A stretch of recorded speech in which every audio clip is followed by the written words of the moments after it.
നമ്മുടെ പ്രിയപ്പെട്ട അർജുന് വേണ്ടിയുള്ള കാത്തിരിപ്പ് അത് 10ാം ദിവസത്തിലേക്കാണ് എത്തിയത്. ഇന്നലെ 9ാം നാളിലാണ് അർജുൻ ആ ഗംഗാവലിപ്പുഴയുടെ തീരത്തുണ്ട് എന്നുള്ള സ്ഥിരീകരണത്തിലേക്ക് നമ്മൾ എത്തിയത്. പക്ഷെ ഇപ്പോൾ നമുക്ക് അർജുനിലേക്ക് എത്താൻ കഴിഞ്ഞിട്ടില്ല. അർജുനായുള്ള കാത്തിരിപ്പ് തുടരുകയാണ്. കാത്തിരിക്കുന്നു കേരളം പ്രിയപ്പെട്ട അർജുന് വേണ്ടി.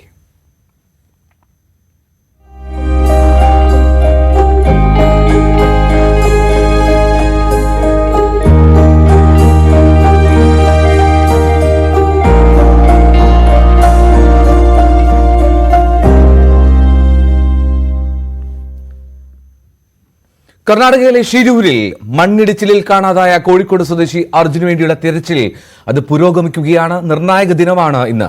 അർജുനെ കണ്ടെത്താൻ കരനാവികസേന ആക്ഷൻ പ്ലാൻ തയ്യാറാക്കി. ഡൈവർമാരെ ഇറക്കി ക്യാബിനിൽ അർജുൻ ഉണ്ടോ എന്ന് പരിശോധിക്കും. കരയിൽ നിന്ന് 40 മീറ്റർ അകലെ 15 മീറ്റർ താഴ്ചയിൽ തലകീഴായി മറഞ്ഞ നിലയിലാണ് ട്രക്കുള്ളത്. ഐബോർഡ് സാങ്കേതികവിദ്യ ഉള്ള ഡ്രോണുകൾ ഉൾപ്പെടെ കൂടുതൽ സന്നാഹങ്ങൾ ഇന്ന് ഷിരൂരിലേക്ക് എത്തിക്കും. ഡ്രോൺ ഉപയോഗിച്ചുള്ള തിരച്ചിലിൽ റിട്ടയർഡ് മേജർ ജനറൽ ഇന്ദ്രബാലൻ മേൽനോട്ടവും വഹിക്കും. വൈകിട്ടോടെ അർജുനെ കണ്ടെത്താൻ കഴിയുമെന്നാണ് പ്രതീക്ഷ. അതേസമയം പ്രദേശത്ത് കാറ്റും മഴയും ശക്തമാണ്.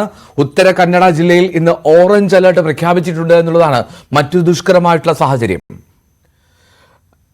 കെ വി ബൈജു ഷിരൂരിൽ നിന്ന് ചേരുന്നുണ്ട്. ബൈജു, 10ാം ദിവസത്തിൽ നമ്മൾ കാത്തിരിക്കുകയാണ്. ഏറെക്കുറെ നമുക്ക് കൂടുതൽ വ്യക്തത കൈവരുന്നുണ്ട് അർജുന്റെ സാഹചര്യത്തെ പറ്റി. എങ്കിൽ പോലും ആ തെരച്ചിലിന്റെ ഘട്ടം അത് ഏത് അവസ്ഥയിലാണിപ്പോൾ?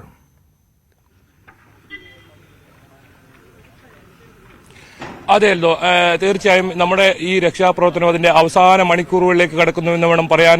പ്രധാനമായും ഏറ്റവും പ്രധാനം ഇന്ദ്രപാൽ അദ്ദേഹം അല്പം മുമ്പ് നമ്മളെ മാധ്യമങ്ങളെ കാണുകയുണ്ടായി. അദ്ദേഹം വ്യക്തമാക്കിയത് 12 മണിയോടുകൂടി ഈ ബാറ്ററി എത്തും. ആ ബാറ്ററി എത്തിക്കഴിഞ്ഞാൽ അതിന്റെ പ്രവർത്തനം ആരംഭിക്കും. 2 മണിക്കൂറിനകം തന്നെ കൃത്യമായ വിവരങ്ങൾ ലഭിക്കും. അദ്ദേഹം അല്പസമയം മുമ്പാണ് ഈ ദുരന്ത ഭൂമിയിലേക്ക് പുറപ്പെട്ടത്. ഏതായാലും അത് വലിയ നിർണായകമായ ഒരു പരിശോധന തന്നെയാണ്. ഏറ്റവും ഈ ലോറിക്കകത്ത് അർജുനുണ്ടോ, ഈ ക്യാബിനകത്ത് അർജുനുണ്ടോ, ആ ചോദ്യത്തിനെല്ലാം ഉത്തരം ആ പരിശോധനയിൽ ഉണ്ടാകും. അത് 2 മണിക്കൂർ കൊണ്ട് തന്നെ ആ പരിശോധന പൂർത്തിയാകുമെന്നാണ് അദ്ദേഹം പറഞ്ഞത്. 12 മണിയാവും, 10 മണിക്ക് നേരത്തെ എത്തുമെന്നാണ് പറഞ്ഞിരുന്നെങ്കിലും ട്രെയിൻ മാർഗമാണ് ഈ ബാറ്ററി എത്തുന്നത്. അതുകൊണ്ട് തന്നെ വൈകുന്നുണ്ട്. കാർവാറിലാണ് എത്തേണ്ടത്. കാർവാറിൽ നിന്നും കാർ മാർഗം ഇവിടെ എത്തിക്കേണ്ടതുണ്ട്. എന്തായാലും അത് വളരെ നിർണായകമായ ഒരു പരിശോധനയാണ്. എന്തായാലും വലിയ കാത്തിരിപ്പ്. അർജുനായുള്ള അവസാന മണിക്കൂറുകളിലെ തിരച്ചിൽ. കാലാവസ്ഥ അത്ര പ്രതികൂലമല്ല. പക്ഷേ ഈ പുഴയുടെ അടിയൊഴുക്ക്, വലിയ അടിയൊഴുക്കുണ്ട്. 100 കിലോ ഭാരമുള്ള വസ്തുക്കൾ വരെ ഒഴുകിപ്പോകുന്ന രീതിയിലുള്ള അടിയൊഴുക്കുണ്ടെന്നാണ് നാവികസേന വക്താവ് തന്നെ നമ്മോട് പറഞ്ഞത്.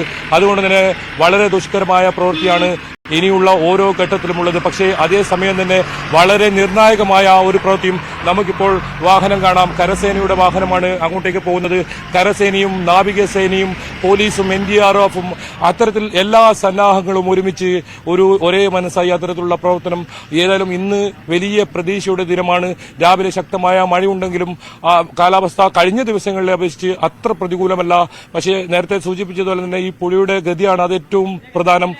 പുഴയുടെ അടിയൊഴുക്ക് നേരത്തെ സൂചിപ്പിച്ചതുപോലെ തന്നെ 100 കിലോ ഭാരമുള്ള ഒരു വസ്തു പോലും ഒഴുകുന്ന തരത്തിലുള്ള അത്ര വലിയ ഒരു അടിയൊഴുക്കുണ്ട്. അതിൽ ഈ മുങ്ങൽ വിദഗ്ധർ ഈ പരിശോധന നടത്തേണ്ടതുണ്ട്. പ്രധാനമായും ക്യാബിനകത്ത് അർജുൻ ഉണ്ടോ എന്നത് തന്നെയാണ് ഏറ്റവും വലിയ ആകാംക്ഷ. അതറിയാൻ തന്നെയാണ് ആകാംക്ഷ. ഏതായാലും അത് ഈ ഡ്രോൺ കൂടി എത്തുന്നതോടുകൂടി അതിനൊരു വ്യക്തത വരും. മാത്രമല്ല കന്നഡ സ്വദേശിയായ ഒരാളുടെയും തമിഴ്നാട് സ്വദേശിയായ ശൽവന്റെയും ഇത്തരത്തിലെല്ലാം കണ്ടെത്താനുണ്ട്. ആ പരിശോധന കൂടി ഈ ഡ്രോൺ ഉപയോഗിച്ച് ഈ പുഴയിൽ എവിടെയെങ്കിലും ഉണ്ടോ എന്ന് പരിശോധിക്കും. എന്തായാലും നേരത്തെ ഈ സൈനിക തലത്തിലും നാവിക തലത്തിലുമൊക്കെ ഉണ്ടായിരുന്ന വിരമിച്ചവരൊക്കെ ഈ മേഖലയിലെ വിദഗ്ധരൊക്കെ ഇവിടെ എത്തിയിട്ടുണ്ട്. അവരുടെ ഉപദേശം കൂടി ജില്ലാ ഭരണകൂടം തേടുന്നുണ്ട്. അവരുമായി രാവിലെ കൂടിക്കാഴ്ച നടത്തിയിരുന്നു ഇന്ദ്രപാൽ. അദ്ദേഹം തന്നെയാണ് വലിയ പ്രതീക്ഷ. അദ്ദേഹം ആ ദുരന്തഭൂമിയിലേക്ക് തന്റെ ദൌത്യവുമായി ഇപ്പോൾ പുറപ്പെട്ടിട്ടുണ്ട്. ഈ ഇത് ബാറ്ററി കൂടി എത്തുന്നതോടുകൂടി അദ്ദേഹം ആ പ്രവർത്തനം ആരംഭിക്കും. അതിൽ നിർണായകമായ വിവരങ്ങൾ ലഭിക്കും. അതാണ് ഇതിൽ ഏറ്റവും പ്രധാനം. അർജുനെ കണ്ടെത്തിയോ എന്ന ഒരു വലിയ ചോദ്യം, വലിയ പ്രാർത്ഥനയുമായി ഇപ്പോൾ ആളുകൾ ഇരിക്കുന്ന സമയത്ത് അത് തന്നെയാണ് ഏറ്റവും ആകാംക്ഷ. ഈ മണിക്കൂറിലെ വളരെ അവസാന ഘട്ടത്തിലേക്ക് കടക്കുന്നു എന്നോണം പറയാൻ. 10 നാളായി നീണ്ട നമ്മളും ഇവിടെ തന്നെ ഈ ഷിരൂരിൽ തന്നെ നമ്മളും ക്യാമ്പ് ചെയ്ത് ഇതിന്റെ ഓരോ ചലനങ്ങളും നമ്മൾ കൃത്യമായി പ്രേക്ഷകരിലേക്ക് എത്തിക്കാൻ പ്രവർത്തിക്കുന്നു. അത് ഏതായാലും ഇനി അതിന്റെ അവസാന മണിക്കൂറുകളിലും നമ്മൾ ഇവിടെ ഉണ്ടാകും. വരും സമയങ്ങളിലും ഇനി വളരെ നിർണായകമായ ഘട്ടങ്ങളിലൂടെ കടന്നു പോകുമ്പോൾ ആ വിവരങ്ങൾ നമുക്ക് കൃത്യമായി ലഭിക്കേണ്ടതുണ്ട്. അത് ഏതായാലും ഇന്ന് ഈ പ്രദേശത്തേക്ക് ആർക്കും തന്നെ പ്രവേശനമില്ല. അത്തരത്തിൽ ഏതെങ്കിലും തരത്തിൽ മൊബൈലോ മറ്റോ ഉപയോഗിച്ചു കഴിഞ്ഞാൽ അതിന്റെ സിഗ്നൽ ഈ ഡ്രോണിന്റെ പ്രവർത്തനത്തെ ബാധിക്കും. അതുകൊണ്ട് തന്നെ ഈ ചുറ്റളവിലുള്ള ആൾക്കാരെ എല്ലാം മാറ്റിയിട്ടുണ്ട്. ആ ഭാഗത്ത് കർശന നിർദ്ദേശം നൽകിയിട്ടുണ്ട്. ഫോൺ ഉപയോഗിക്കരുതെന്ന്. നമുക്ക് പ്രധാനം ഈ പുഴയിൽ 3 പേർ അകപ്പെട്ടിട്ടുണ്ട്. അവരെ കണ്ടെത്തുക എന്നതാണ്. അതിന്റെ ഏത് രീതിയിലും നമുക്ക് സഹകരിക്കാൻ ഇവിടുത്തെ നാട്ടുകാരും തയ്യാറാണ്. വലിയ തോതിലുള്ള പ്രതീക്ഷയുമായ ഒരു കാത്തിരിപ്പാണ്. മഴ മൂടിയ അന്തരീക്ഷമാണ് നമുക്ക് കാണാം.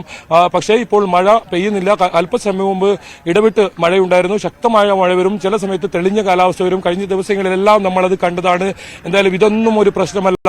അതിന്റെ ഈ സംവിധാനത്തിന്റെ അവസാന ഘട്ടത്തിലേക്ക് കടക്കുന്ന വേളയിൽ തന്നെ വലിയ പ്രതീക്ഷയാണ് നമുക്കുള്ളത്.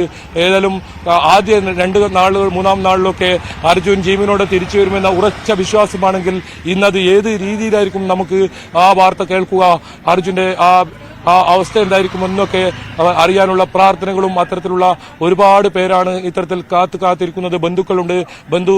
ജിതിൻ ഈ സംഭവ സ്ഥലത്തേക്ക് ഇപ്പോൾ പ്രവേശിപ്പിച്ചിട്ടുണ്ട്. ജിതിൻ ഇപ്പോൾ അല്പസമയം മുമ്പാണ് ദുരന്തഭൂമിയിൽ പോയത്. മറ്റാർക്കും അവിടെ ഇപ്പോൾ പ്രവേശനമില്ല. പോലീസ് ബാരിക്കേഡ് തീർത്ത് ഇത്തരത്തിൽ തടയുന്ന സാഹചര്യമാണ് ഉണ്ടായത്. എന്തായാലും രക്ഷാപ്രവർത്തനത്തിന് ഏതെങ്കിലും തരത്തിൽ തടസ്സമുണ്ടാകുന്നത് മാധ്യമപ്രവർത്തകരുടെ ഭാഗത്തുനിന്നും ഉണ്ടാകരുത്. കാരണം പ്രധാനം നമുക്ക് അർജുനെ കണ്ടെത്തുക എന്ന് തന്നെയാണ്. ഇത്ര നാളായി 10-ാം ദിവസത്തിലേക്ക് കടക്കുമ്പോഴും ആ ചോദ്യം തന്നെ ചോദിച്ചുകൊണ്ടേ ലോറിയിലെ ക്യാബിനകത്ത് അർജുനുണ്ടോ എന്നതാണ് പ്രധാനമായും അറിയേണ്ടത്. അതേതായാലും ഏതാനും മണിക്കൂറുകൾക്കുള്ളിൽ തന്നെ അതിനൊരു ഉത്തരമുണ്ടാകും.